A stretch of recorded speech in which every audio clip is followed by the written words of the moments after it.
Introducing Fantasy Simulator Night X by Kuma Games. And yes, Kuma Games, the person who made all those high school simulator games. When I was doing research for my high school simulator video, I stumbled across this game. I decided I want to talk about it even if the majority of us didn't grow up with this game specifically. Personally, I never grew up with this game, so this is the first time I'm playing it, and I want to show you as well, me exploring this game entirely.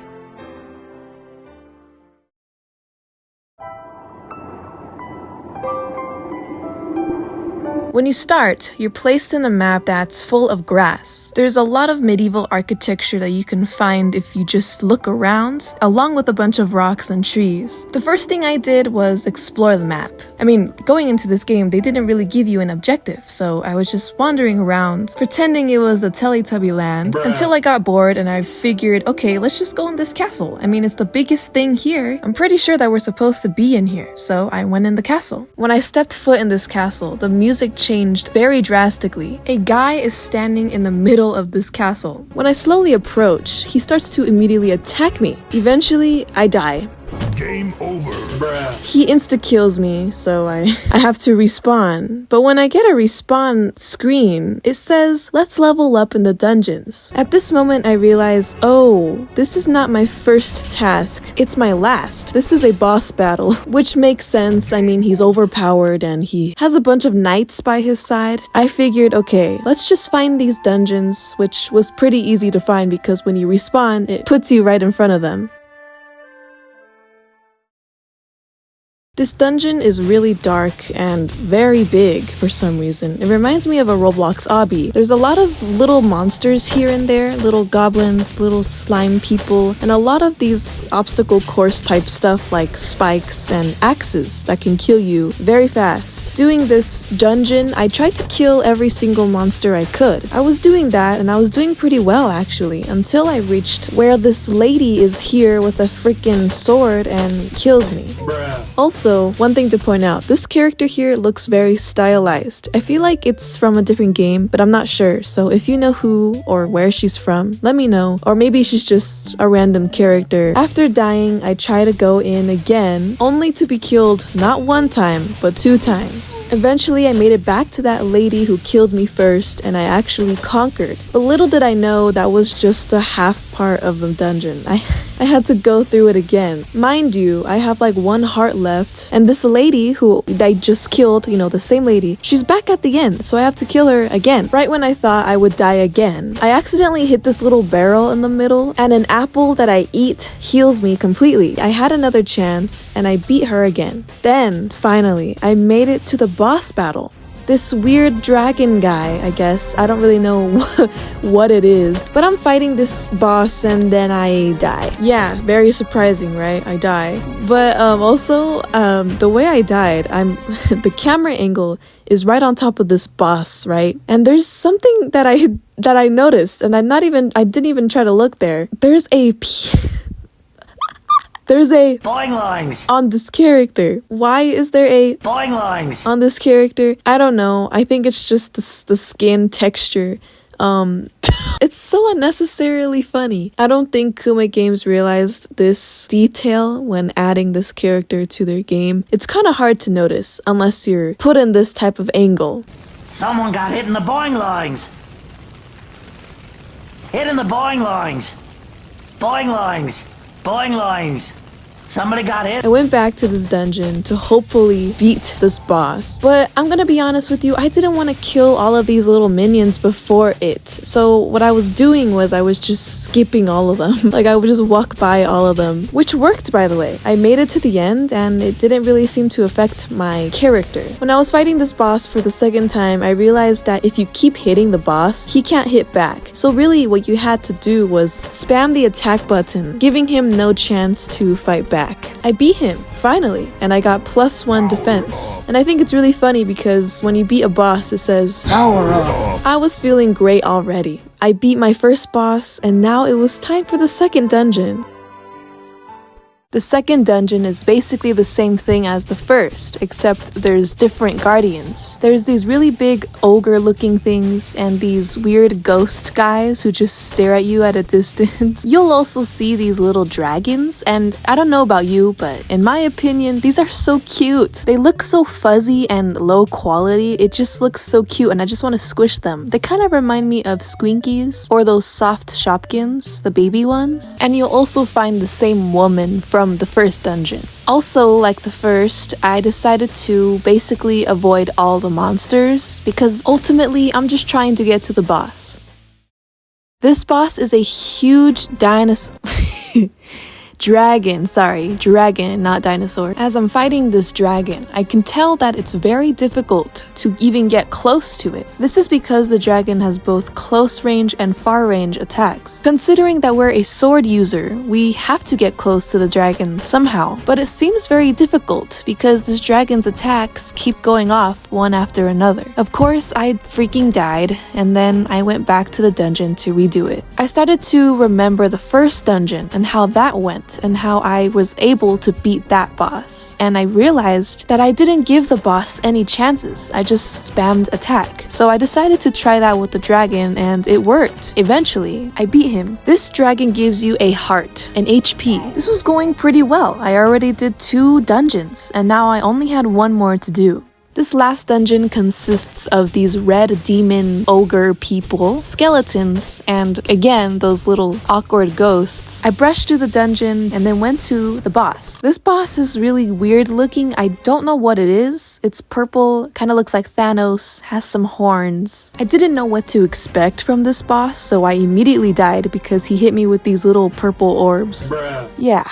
that's pretty embarrassing. I just died right away. I made it through the dungeon again and just spam attacked, and it was working. I was able to win, and in return, I got +1 attack.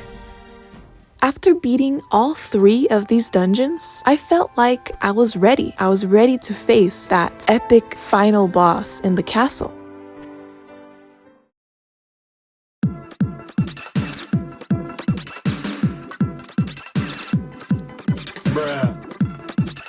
Even though I kept dying over and over and over again, I kept trying. I soon realized that this boss has a absolute one-shot kill move. This is the thing that he uses that instantly kills you. This move is probably the most difficult one to avoid. Whenever I went in for damage, I made sure to pull back very fast because you never knew when he was going to use the power. He also kept spawning in monsters that would help him fight, which were really annoying at the most. I couldn't defeat him. I guess I didn't have enough power. I wasn't strong enough. My damage was merely anything to this guy. I'm gonna be honest with you, I got really fed up with this game. It was too difficult, and I couldn't beat it. But I really wanted to beat it. I wanted to see what was at the end. Maybe there's another level, maybe we have more story, but I couldn't know for sure unless I actually beat the game. This whole situation made me wonder, what even is this game? What is the purpose? What am I really supposed to be doing? I went back on the App Store just to check out the description of the game, only to find this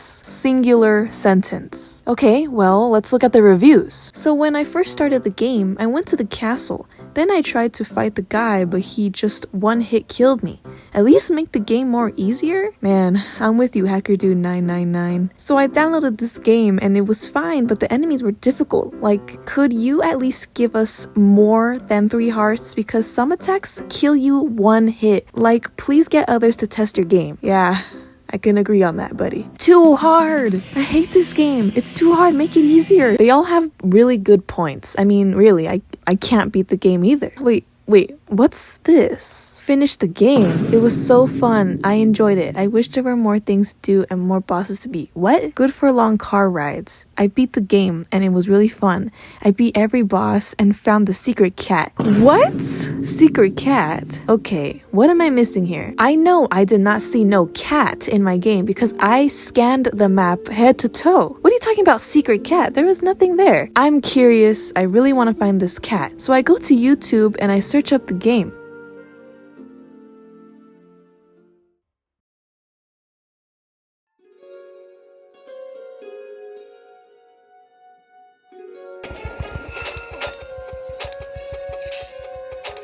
and welcome to Let's Play Fantasy Simulator Night X. You guessed it, Kuma Games.